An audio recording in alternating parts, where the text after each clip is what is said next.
Grace and joy to you, family, and welcome back to another Manna Moment.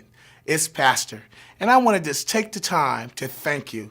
Thank you for your faithfulness in studying at Fresno Pacific, and thank you for your commitment to education and your commitment to following Christ. You know, Fresno Pacific was founded on Christ, and our whole entire premise for educating and equipping God's people for the work of ministry is so that God would be praised. Spiritual formation is one of those tools that takes place in the classroom. You might remember this from your video in week 1, where professors and we talked to you about what spiritual formation is and how it takes place on our university or in our university. And so I want to have you to embrace that. The last 3 weeks of this month, I've given you a challenge from the book of Revelation to look at how God was responsible for spiritual formation in the life of the church. And yet the church had sort of fallen out of love with him. She was a professional congregation and she lost her way.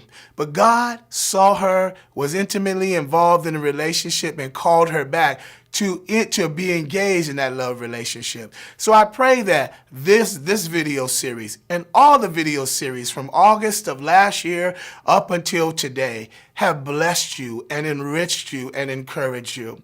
We want you to know how much we love you and how much we thank God for you. And our prayers are for you, your families, your cohorts, your communities, your futures, and the ministries in which God is going to be leading you in.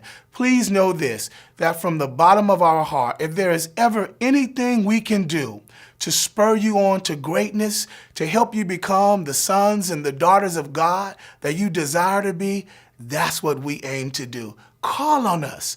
We're your office. I'm your university pastor, and I love you, and I love being your pastor. So may God bless you. May God keep you. May God use you eternally for the things of heaven. We love you. Have a great one.